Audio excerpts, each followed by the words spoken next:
प्रिय प्रतियोगियों, स्वागत है आपका पुष्पम एजुकेशन में। प्रतियोगियों, हम हिंदी साहित्य का इतिहास पढ़ रहे हैं और पुष्पम एजुकेशन चैनल के माध्यम से हम लोग यूजीसी नेट जेआरएफ की परीक्षा की तैयारी, यूपी टीजीटी पीजीटी और यूपी सहायक आचार्य और इसके साथ साथ ही अन्य किसी भी स्टेट के जो हिंदी विषय में परीक्षाएं आयोजित होती हैं, टीजीटी पीजीटी लेवल का हो गया या फिर जूनियर लेवल या सहायक आचार्य की परीक्षा हो गई, उन सभी परीक्षाओं की तैयारी इस चैनल के माध्यम से कराई जाती है। आप लोग जल्दी से जल्दी इस चैनल से जुड़ जाएं और अपने अध्ययन को नियमित करें। अपनी तैयारी एक सुचारू रूप से सिस्टमेटिक तरीके से आप लोग कर पाएँ, इसके लिए ज़रूरी है आपका इस चैनल से जुड़ना। और वीडियो को प्रतिदिन आप लोग ध्यान से देखें, पूरा देखें, नॉर्मल स्पीड पे देखें। आप हिंदी साहित्य का जो इतिहास है चल रहा है हमारे चैनल से अभी, और साथ ही साथ जो अन्य सिलेबस है यानी कि पाठ्यक्रम है, पाठ्यक्रम के अन्य पोर्शन भी चलाए जा रहे हैं जो कि ऑफलाइन और ऑनलाइन मोड में दोनों चल रहे हैं। और पेड कक्षाएं भी शुरू हैं, और पेड कक्षाओं से अगर आप जुड़ना चाहते हैं हमारे, तो आप हमें इस नंबर पे संपर्क कर सकते हैं। 81 15 20 78 27 ये हमारे संस्थान का व्हाट्सएप नंबर है, और इस नंबर से पे आप मैसेज करके कोर्स से रिलेटेड सारी जानकारी को ले सकते हैं। और अन्य जानकारी भी, जो कुछ भी आपको संस्थान के विषय में या टीचर के विषय में या नियमित कक्षाओं के विषय में कोई भी जानकारी चाहिए, तो आप इस नंबर पे संपर्क कर सकते हैं। हमसे मैसेज करेंगे, आपको रिप्लाई दिया जाएगा। जैसे ही मैसेज देखते हैं हम लोग रिप्लाई ज़रूर करते हैं। तो अगर आप कक्षा से एकदम नियमित जुड़ना चाहते हैं कि आपका एक दिन भी मिस ना हो और कहीं से भी कोई आपकी तैयारी बाधित ना हो, तो आप हमारे पेड क्लास से ज़रूर जुड़ें। और ऐसे भी आपको सारी फ्री वीडियोस भी उपलब्ध कराई जा रही हैं। पीडीएफ भी हमारे संस्थान के द्वारा दिया जाता है, और जो प्रश्नोत्तरी श्रृंखलाएँ हैं, प्रैक्टिस सेट है, ये सारी चीज़ें आपको अवेलेबल कराई जाएंगी। जैसे जैसे परीक्षा नज़दीक आती जाएगी वो सारी चीज़ें आपको अवेलेबल करा दी जाती हैं। तो अभी हम क्या पढ़ रहे हैं? अभी हम हिंदी साहित्य का इतिहास पढ़ रहे हैं। एक और महत्वपूर्ण बात, जैसे कुछ बच्चे होते हैं कक्षा को थोड़ा सा चाहते हैं कि हंसी मजाक वाला की कक्षाएं चलती रहें, तो उनको बड़ा आनंद आता है, रसपूर्ण कक्षाएं वो चाहते हैं।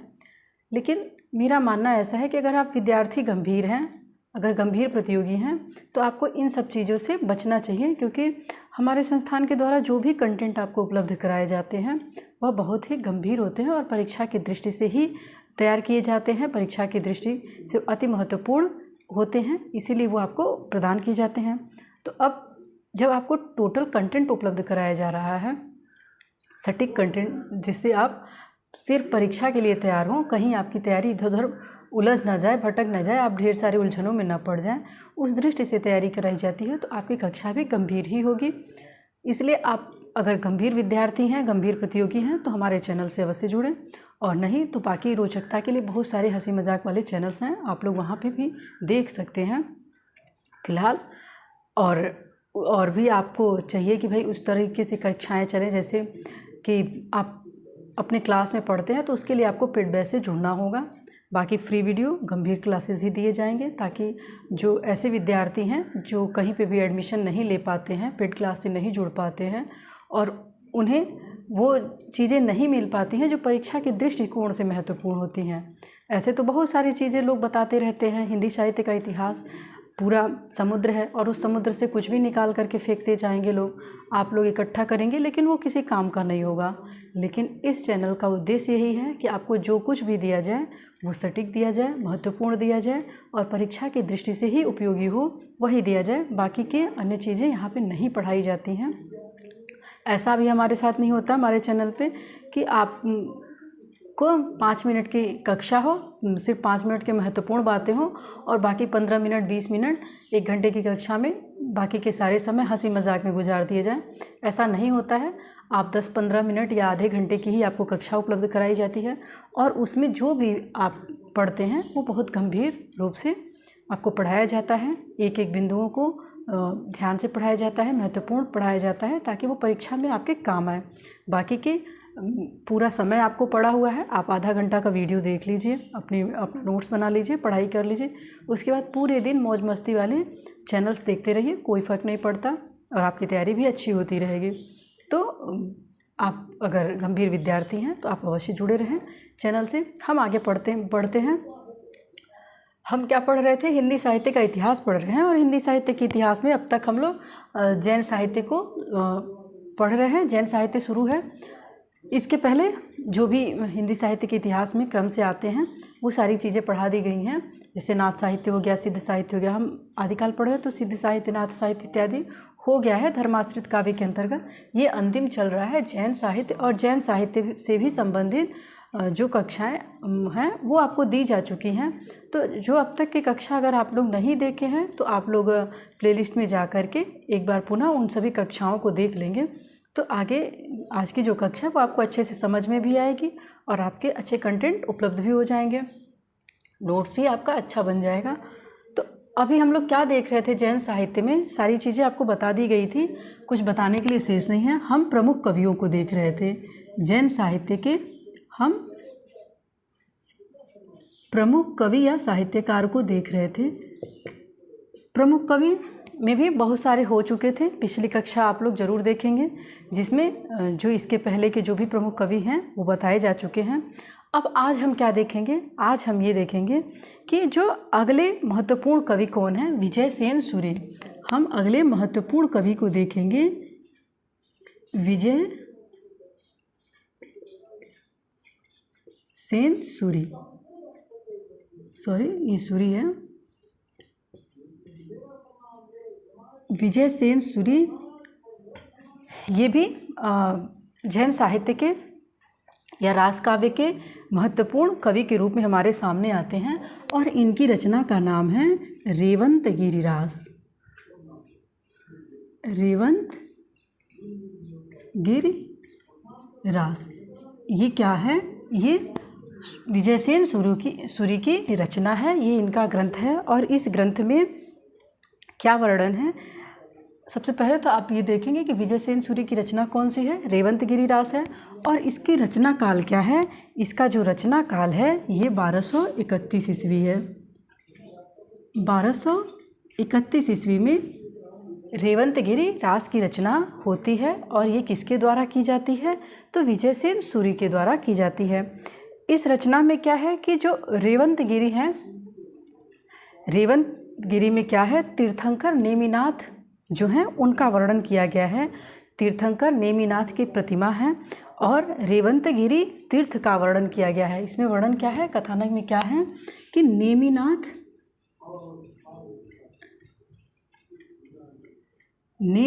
की प्रतिमा, नेमिनाथ की प्रतिमा और तथा रेवंत गिरि तीर्थ का वर्णन है। इसमें क्या वर्णन है? इन रेवंत गिरि की जो एक जैन तीर्थंकर रहे हैं उनकी प्रतिमा तथा रेवंत गिरि जो स्थान है, जो तीर्थ है, उसका वर्णन किया गया है। और ये क्या है? ये 4 कड़वकों में विभक्त है। क्या है इसकी विशेषता? कि ये 4 कड़वकों में विभक्त है। और इसमें क्या है कि ये ऐतिहासिक गीत प्रधान रास ग्रंथ है, इसलिए ये महत्वपूर्ण है। क्या है ये? ऐतिहासिक गीत प्रधान, ऐतिहासिक गीत प्रधान काव्य है, इसलिए ये महत्वपूर्ण है। इसमें जो रेवंत गिरि तीर्थ है उसकी तीर्थ यात्रा और जो संघ होता है यानी कि जैन संघ जो है उसका वर्णन किया गया है। और उसमें जो रेवंत नेमिनाथ हैं इनकी प्रतिमा का अनावरण यानी कि इनकी प्रतिमा की जो स्थापना है, मूर्ति स्थापना का वर्णन किया गया है। ये इस रचना में या इस साहित्य में आपको देखने को मिलता है। उसके बाद एक जो सबसे महत्वपूर्ण रचनाकार आते हैं या कवि आते हैं वो कौन है? हेमचंद। नाम आपने सुना भी होगा पहले से। हेमचंद्र भी जैन साहित्य के एक महत्वपूर्ण रचनाकार के रूप में आते हैं। और इनके विषय में आप जब पढ़ेंगे तो सबसे पहले हम रचना को देखेंगे कि इनकी रचना कौन कौन सी है। तो इनकी पहली रचना है कुमारपाल चरित।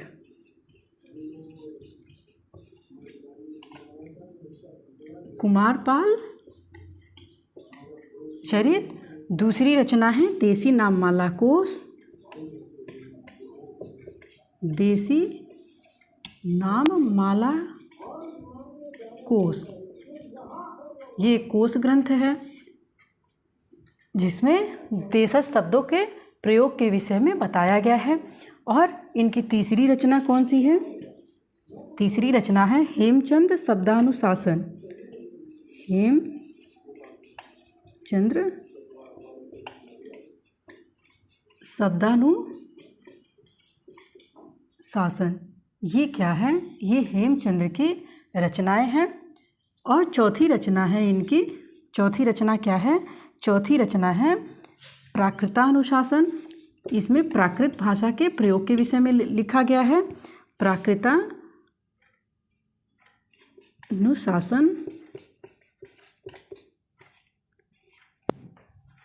पांचवी रचना इनकी छंदोनुशासन है। छंदोनुशासन। और छठी रचना इनकी मानी जाती है, छठी रचना त्रिशिष्ट शलाका पुरुष चरित।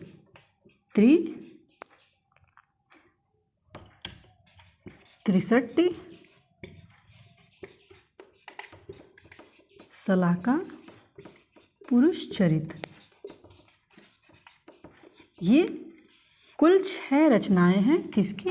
हेमचंद की 6 रचनाएं हैं, जिसमें कुमारपाल चरित, देसी नाममाला कोश, हेमचंद्र शब्दानुशासन, ये इनका व्याकरण ग्रंथ है। फिर प्राकृतानुशासन, ये प्राकृत व्याकरण के विषय में लिखा गया है। छंदोनुशासन, छंदों के प्रयोग के विषय में बताया गया है। और त्रिशिष्ट शलाका पुरुष चरित, ये इनकी 6 रचनाएं प्राप्त होती हैं जैन साहित्य के अंतर्गत।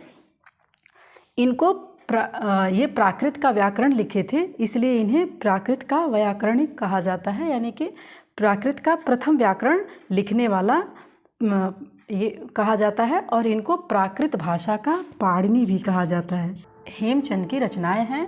पहली रचना कुमारपाल चरित, दूसरी देसी नाममाला कोश, तीसरी हेमचंद्र शब्दानुशासन, और चौथा प्राकृतानुशासन, पांचवा छंदो अनुशासन, और छठा है त्रिशिष्ट शलाका पुरुष चरित।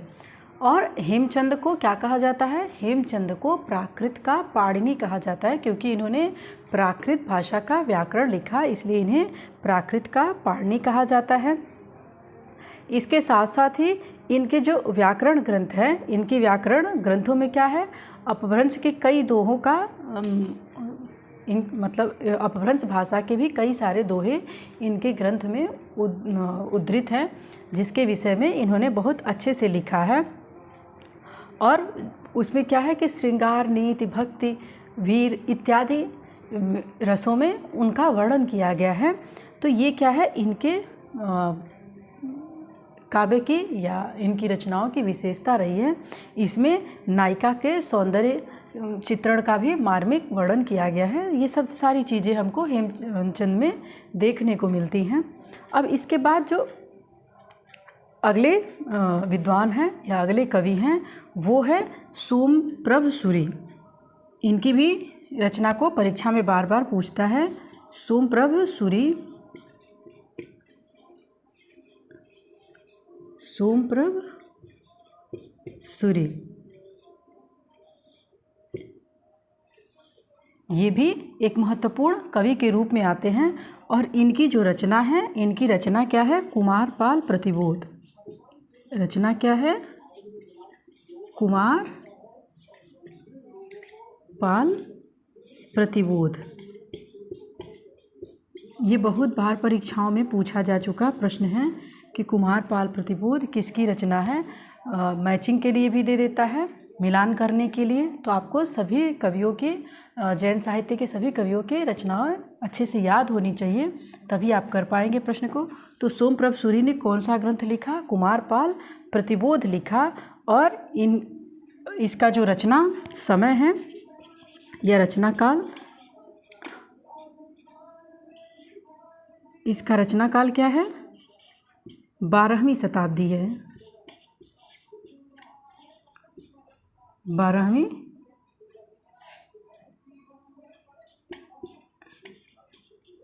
12वीं शताब्दी में ये रचना होती है कुमारपाल प्रतिबोध। सॉरी, 12वीं नहीं, ये 13वीं की रचना है। 13वीं शताब्दी की ये रचना कुमारपाल प्रतिबोध है, जो कि सोमप्रभ सूरी के द्वारा लिखी गई। और इसमें क्या है? इसमें जो हेमचंद्र हैं, कुमारपाल को जो हेमचंद के द्वारा जो उपदेश दिया गया था उसी का वर्णन है। हेमचंद कौन है? हेमचंद जैन साहित्य के बहुत बड़े विद्वान हैं, जैन तीर्थंकर भी ये हैं। ये क्या है? एक जैन तीर्थंकर भी थे।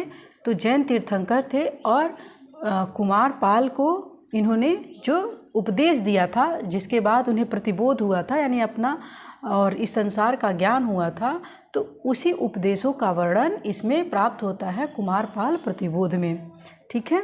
अब अगले रचनाकार जो हैं, अगले कवि मेरुतुंग। कौन है? मेरुतुंग। मेरुतुंग की रचनाओं के विषय में भी कई बार परीक्षाओं में पूछा जा चुका है। इनकी रचना है प्रबंध चिंतामणि। प्रबंध चिंतामणि बहुत ही महत्वपूर्ण रचना है। प्रबंध चिंतामणि ये मेरुतुंग के जैनाचार्य मेरुतुंग के द्वारा लिखा गया है और ये इसकी भी रचना 13वीं सदी में होती है। 13वीं सदी में ये भी ग्रंथ लिखा जाता है। और इसमें क्या है? प्रबंध चिंतामणि ग्रंथ में अनेक राजाओं की कथाएं संग्रहित की गई हैं, अनेक राजाओं के विषय में लिखा गया है। और जो राजा भोज हैं, उनके चाचा मुंज के द्वारा जो दोहे कहे गए थे वो अत्यंत सरल भाषा में इसमें वर्णन किया गया है। यानी कि प्रबंध चिंतामणि के कथानक के आधार पे जो प्रबंध चिंतामणि जो रचना है मेरुतुंग की, इसके आधार पे ही 20वीं सदी में डॉक्टर हजारी प्रसाद द्विवेदी ने चारुचंद्र लेख लिखा। अक्सर परीक्षा में पूछता है कि चारुचंद्र लेख किसकी रचना है? तो डॉक्टर हजारी प्रसाद द्विवेदी की है। हजारी प्रसाद द्विवेदी, इनकी रचना क्या है? चारुचंद्र लेख। तो चारुचंद्र लेख पूछता है कि किस ग्रंथ के आधार पे लिखा गया है। चारुचंद्र लेख। तो आपको याद होना चाहिए कि ये जो ग्रंथ है चारुचंद्र लेख, जो हजारी प्रसाद द्विवेदी के द्वारा लिखा गया है, ये इसी प्रबंध चिंतामणि के आधार पे है, उसके कथानक के आधार पे लिखा गया है। यानी कि प्रबंध चिंतामणि में क्या है? अनेक राजाओं का कथानक वर्णित है, अनेक कथाएं इसमें कही गई हैं। और उसके साथ साथ जो राजा भोज हैं, उनके जो चाचा थे मुंज, उनके द्वारा जो कहे गए दोहे थे वो अत्यंत सरल भाषा में इसमें वर्णित पाए जाते हैं। तो ये तो हो गया हमारा पूरा जैन साहित्य, और जैन साहित्य के सभी प्रमुख कवियों को हम लोगों ने देख लिया। अब इसके बाद हम लोग राजाश्रित काव्य के अंतर्गत पढ़ेंगे कि राजाश्रित काव्य क्या है, उसके अंतर्गत आने वाले रचनाओं को पढ़ेंगे। यानी कि हम अब रास काव्य तो पढ़ चुके, अब हम रासो काव्य पढ़ेंगे।